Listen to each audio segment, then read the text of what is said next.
Mereka baru berusia 12 tahun dan 8 tahun. Hidup saya didedikasikan sepenuhnya untuk memastikan mereka mendapatkan kehidupan yang layak.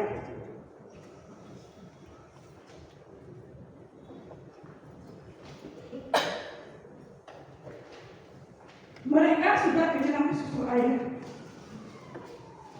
Mereka benar-benar hanya bergantung kepada saya untuk menjadi ibu dan ayah mereka.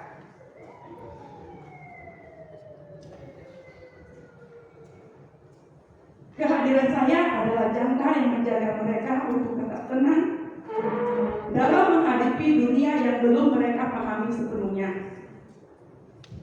Sejak saya berada dalam tahanan, dunia mereka berubah drastis. Kehidupan mereka ikut terombang-ambing oleh ketidakpastian. Mereka kehilangan sosok ibu yang selama ini menjadi tumpuan hidup mereka. Ketidakhadiran saya telah menimbulkan kekosongan besar dalam kehidupan mereka. Hal ini terus-menerus menghantui pikiran saya sebagai seorang ibu. Kedua anak saya ini hidup dalam kekosongan dan kehilangan sosok ibu, bahkan sekaligus ayah, dengan keadaan yang belum mereka pahami. Mereka terus-menerus menanyakan kepada adik-adik saya, kenapa mama tidak pulang?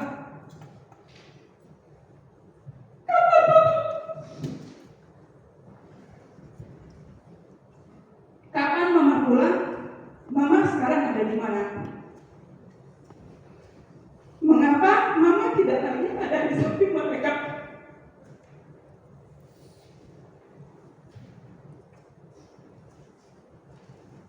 Mengapa mama tidak bisa mengantarkan mereka ke sekolah seperti dulu?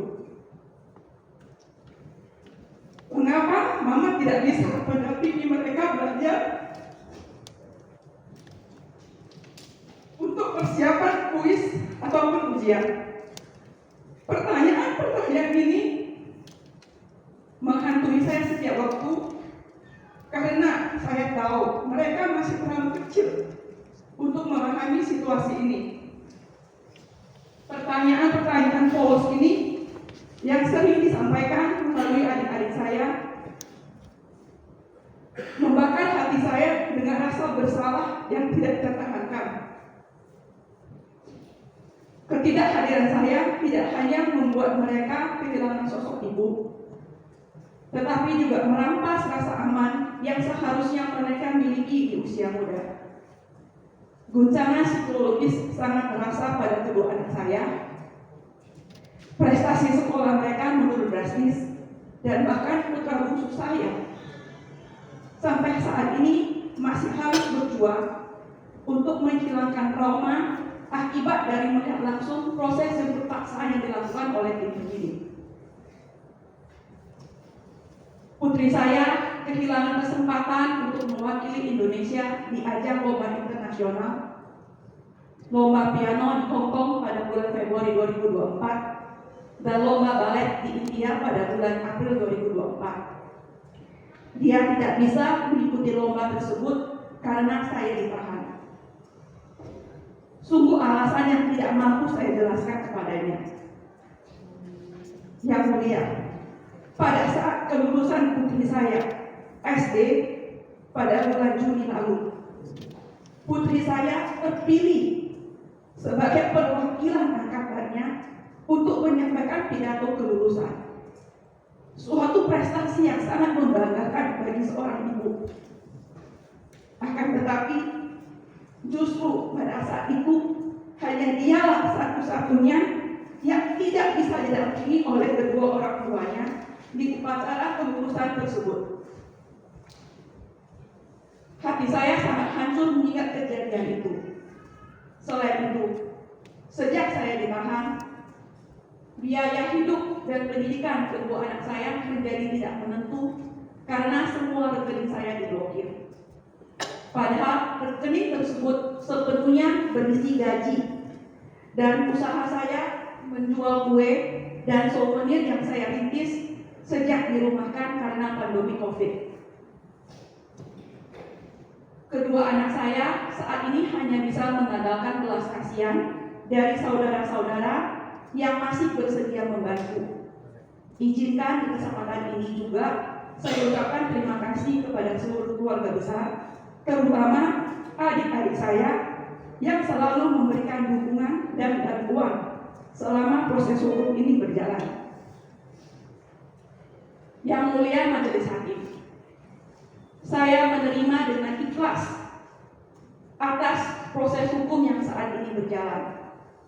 Saya hanya memohon dengan segenap hati agar Yang Mulia dapat mempertimbangkan situasi saya sebagai ibu tunggal dalam perkara ini.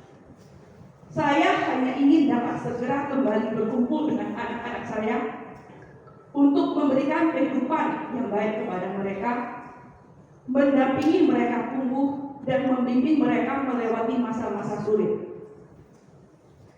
Kehidupan mereka kini terancam kehilangan arah.